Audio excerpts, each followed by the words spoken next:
दोस्तों, प्रस्तुत है एक सन्यासी की कहानी जो एक पतिव्रता रानी के साथ काम वासना में लिप्त होकर के सन्यासी से भिखारी बन जाता है। बहुत ही प्राचीन बात है। एक राजा था, वो बहुत ही नेक और सज्जन इंसान था। वो अपनी प्रजा को पुत्र की तरह पालता था। उसके राज्य में सब लोग प्रसन्न थे, क्या धनवान और क्या गरीब, सभी राजा की प्रशंसा करते थे। वो बहुत ही वीर था, इसलिए पड़ोसी राज्य उसके राज्य की ओर आंख उठाकर भी नहीं देखते थे। साधु सन्यासियों और योगों का बहुत सम्मान करता था वो राजा।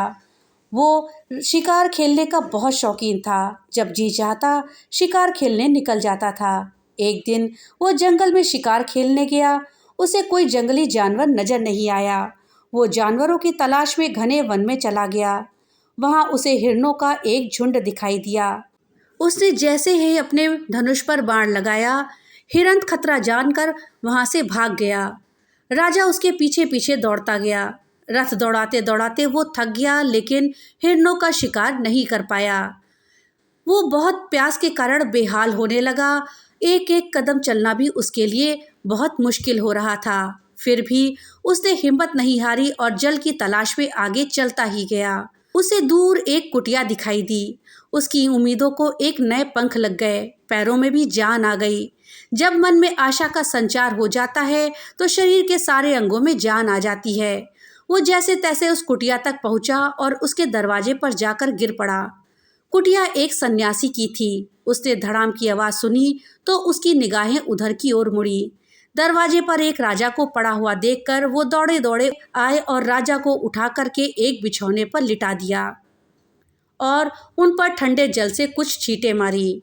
शीतल जल का कमाल था कि राजा की मूर्छा छूट गई और उसने अपनी आंखें झट से खोल दी। राजा धीरे धीरे आवाज में पानी पानी कहने लगा। सन्यासी तुरंत पानी लेकर आया और राजा को ठंडा पानी पिलाया। पानी पीते ही राजा की जान में जान आ गई और वो उठकर बैठ गया। सन्यासी ने उसे कुछ मीठे फल दिए, जिन्हें खाकर राजा का पेट भर गया। जब भूख शांत हो जाती है तो व्यक्ति का ध्यान बाकी की चीजों पर जाता है। राजा का ध्यान अब उस सन्यासी की ओर गया। कितना तेज था उस सन्यासी के चेहरे पर। चेहरा चंद्रमा की तरह दमक रहा था। राजा उस सन्यासी को देखकर उसके प्रति अपार श्रद्धा से भर गया और उसने सन्यासी को दंडवत प्रणाम करते हुए कहा, आपके दर्शन करके मैं कृतज्ञ हो गया प्रभु। अपने जल और फलों से मेरे प्राणों की रक्षा करी है आपने, इसलिए मैं आपका ऋणी हूँ। आप जो चाहे मुझसे मांग सकते हैं। एक सन्यासी अपने लिए नहीं जीता है राजन, वह समाज और राष्ट्र के लिए जीता है। सन्यासी भोग और संग्रह से सर्वदा दूर रहते हैं। मुझे किसी चीज की कोई आवश्यकता नहीं है। जब महसूस होगी तो मैं आपसे मांग लूंगा। राजा सन्यासी के संयम को देखकर अभिभूत था। भोग विलास से दूर कामनाओं को नियंत्रित करने वाला व्यक्ति देव स्वरूप ही होता है। राजा का मन भोग विलास से उचटकर सन्यास में रमने लगा। सन्यासी ने राजा को 2-4 दिन अपनी कुटिया में ही रोक लिया था। राजा को अपना जीवन व्यर्थ लगने लगा। फिर एक दिन राजा ने सन्यासी से अपना अतिथि बनने का आग्रह किया, जिसे सन्यासी ने स्वीकार कर लिया और राजा उनको आग्रह करने के पश्चात अपने महल में वापस आ गया। उस घटना को बीते एक लंबा अरसा गुजर गया। एक दिन राजा के दरबार में वही सन्यासी आया। राजा उसे पहचान गया और उसने सन्यासी को अपने आसन पर बैठाया। सन्यासी राजा के स्वागत सत्कार से खुश हो गए। राजा सन्यासी को अपने मुख्य महल में ले गए। उन सन्यासी का राजा के मुख्य महल में रानी ने स्वागत सत्कार किया। रानी का सौंदर्य देखकर सन्यासी बहुत आश्चर्यचकित हो गए। ऐसा सौंदर्य तो अप्सराओं का भी नहीं होता जैसा कि रानी का था। सन्यासी अपलक रानी को निहारते रह गए। उसका सारा ज्ञान पल भर में ही छूमंतर हो गया। योग किसी बिल में छिप गया। सौंदर्य की चमाचम ने वैरागी को डस लिया। जिस मन पर उसने इतने वर्षों तक विजय प्राप्त की थी, वो बेलगाम होकर मुक्त अश्वसा दौड़ने लगा था। सन्यासी को अपनी इस स्थिति पर बड़ी लज्जा आई। इससे पहले कि राजा और रानी उसके मन के भाव पढ़ पाते, उसने मन ही मन अपने गुरु का नाम लिया और अपने मन पर नियंत्रण करने का प्रयास किया। राजा ने रानी से कहा कि ये सन्यासी बहुत ऊंचे हैं। इन्होंने अपनी कामनाओं पर नियंत्रण स्थापित कर रखा है। उस दिन सघन वन में इन्होंने ही मेरी जान बचाई थी। महारानी, अब आपका दायित्व है कि आप इनका पूरा ध्यान रखें। मैं अभी चलता हूँ। ये कहकर राजा अपने दरबार में आ गए। रानी पूरे मनोवियोग से सन्यासी जी की सेवा में जुट गई। सन्यासी के मन की हालत बहुत विचित्र हो रही थी। मन बार बार रानी के सौंदर्य रूपी जाल में उलझ रहा था, जिसे सुलझाने का कोई मार्ग सन्यासी को समझ नहीं आ रहा था। एक बार तो सन्यासी ने सोचा कि वो रात में चुपके से यहाँ से भाग जाए, लेकिन यह तो कायरता होगी। ऐसा सोचकर वो भी रुक गए। रानी के प्रत्येक अंग में काम रस के सैकड़ों कलश भरे हुए थे। रानी अपने हाथों से सन्यासी को नहलाती थी। रानी के हाथों का स्पर्श पाकर सन्यासी काम वेग में दग्ध होने लगता था। उसने रानी को नहलाने के लिए मना कर दिया। रानी जब सन्यासी को अपने हाथों से खाना खिलाने लगी तो भी उसकी गति वैसी ही हुई। सन्यासी ने रानी को खाना खिलाने से भी रोक दिया। रानी ने राजा से ये सब बातें बताई। तब राजा दौड़ा दौड़ा आया और हाथ जोड़कर बोला, प्रभु, मुझसे क्या कोई त्रुटि हुई है जो आप रानी की सेवा लेने से इनकार कर रहे हैं? तब सन्यासी ने कहा, नहीं राजन, मैं रानी की सेवाओं से बहुत प्रसन्न हूँ, लेकिन मैं बहुत शर्मिंदा भी हूँ कि रानी के अप्रतिम सौंदर्य ने मेरे मन में खलबली मचा दी है।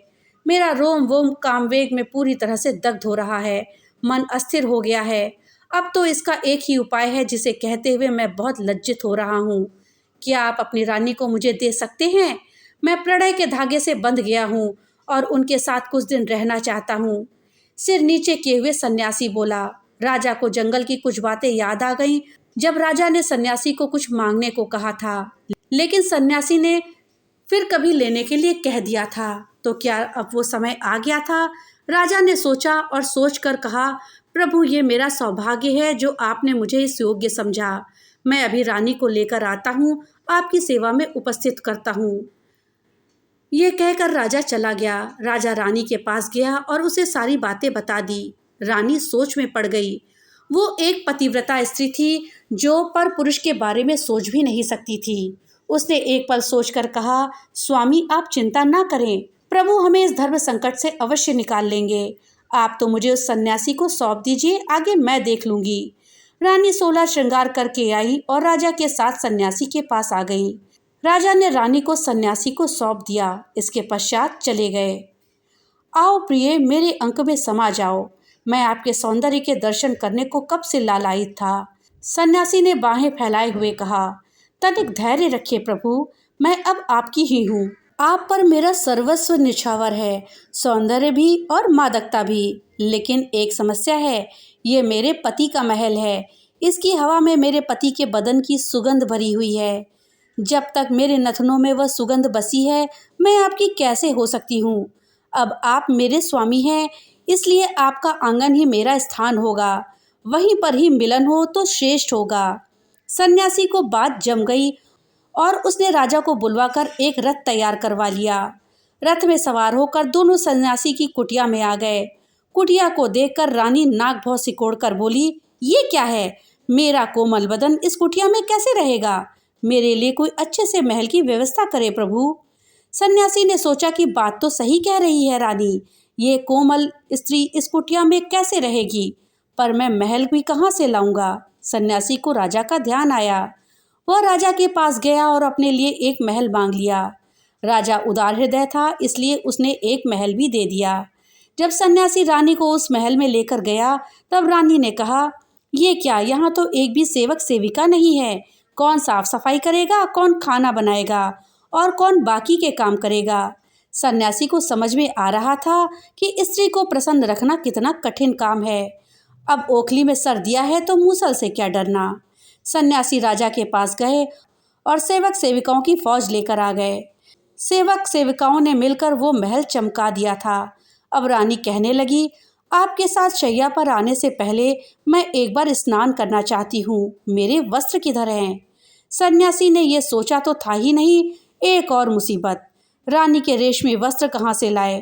राजा से बार बार मांगना भी उसे सही नहीं लग रहा था। कामनाएं मनुष्य को कितना दौड़ाती हैं, उसे स्वामी से भिक्षु बना देती हैं। जब तक सन्यासी का कामनाओं पर नियंत्रण था, वो एक स्वामी की तरह था। अब तो वो एक भिक्षु बन गया है।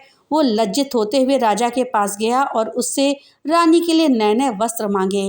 राजा ने मुस्कुराते हुए सन्यासी की ये कामना भी पूरी कर दी। सन्यासी वस्त्र लेकर आ गया। तब रानी ने कहा कि स्नान करने के लिए जल में डालने को इत्र केवड़ा किधर है? मेरे अंगों पर लगाने के लिए केसर चंदन कहाँ है प्रभु। अब सन्यासी तंग आ गया था। काम वासना ने उसे रानी का गुलाम बना दिया था। वो चिढ़कर बोला, मैं आपका दास नहीं हूँ रानी, आपकी इच्छाएं तो अनंत हैं, उनकी पूर्ति मैं नहीं कर सकता। सन्यासी आवेश में आ गया था। सन्यासी की हालत देखकर रानी खिलखिलाकर हंस पड़ी। आपने एक रानी के साथ प्रणय करने की कामना की थी प्रभु। आप जब तक रानी के समस्त कामनाओं की पूर्ति नहीं करोगे तब तक वह आपके साथ कैसे प्रणय कर सकती है। और यदि वह विवश होकर आपके साथ प्रणय करेगी तो उसमें आपको आनंद कैसे आएगा। रानी की बात 16 आने सही थी, लेकिन वो करे भी क्या। बार बार राजा से मांगना भी तो सही नहीं था। तब रानी ने कहा, प्रभु, काम, क्रोध, मद, लोभ यह मनुष्य के 4 सबसे बड़े शत्रु हैं। काम तो वो रस है, इसके पीने से भी तृप्ति नहीं होती, बल्कि प्यास और बढ़ती जाती है। आप तो ज्ञानी हैं, विद्वान हैं, विवेकवान हैं और बुद्धिमान हैं। मेरा आपको समझाना अच्छा लगता है क्या। आज आपकी हालत क्या से क्या हो गई है। आपके चेहरे की चमक न जाने कहाँ गायब हो गई है। जो कामनाओं के भंवर में फंस गया उसका डूबना तय है, और जो कामनाओं पर नियंत्रण पाने में सफल रहा वही मनुष्य है, वरना तो पशु और मनुष्य में क्या अंतर रह जाएगा। सन्यासी को अब अपनी भूल का एहसास हो गया था। वह दौड़कर राजा के दरबार में पहुंचा और राजा को साष्टांग प्रणाम करते हुए कहने लगा, सही मायने में आप सबसे बड़े सन्यासी हैं। आपने अपनी पत्नी को किसी और के साथ शयन करने की इजाज़त दे दी, किंतु इसके बाद भी आपके चेहरे पर एक भी शिकन तक नहीं आई।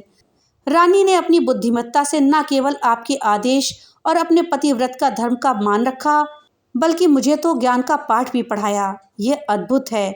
मैं अपनी कामनाओं पर नियंत्रण स्थापित करने में असफल रहा। मेरी साधना अभी अधूरी है। आप जैसा राजा आदर्श है, जो राजा होकर भी सन्यासी जैसा व्यवहार करता है। मुझ जैसा सन्यासी सन्यासी होकर भी कामांध की तरह व्यवहार कर रहा है। अब मैं इसका प्रायश्चित करूँगा। और ये कहकर वो सन्यासी जंगल में चला गया। दोस्तों, कोई भी व्यक्ति अगर काम वासना में पड़ जाए तो वह सन्यासी से भिखारी बन जाता है। दोस्तों, कहानी अगर अच्छी लगी हो तो वीडियो को लाइक और ज़्यादा से ज़्यादा शेयर करिएगा। और हाँ, अगर चैनल पे नए आए हैं तो चैनल को सब्सक्राइब करना मत भूलिएगा। और अपने विचार हमें कमेंट बॉक्स में लिख करके ज़रूर बताइएगा। तो मिलते हैं अगली एक नई कहानी के साथ। तब तक के लिए बाय बाय।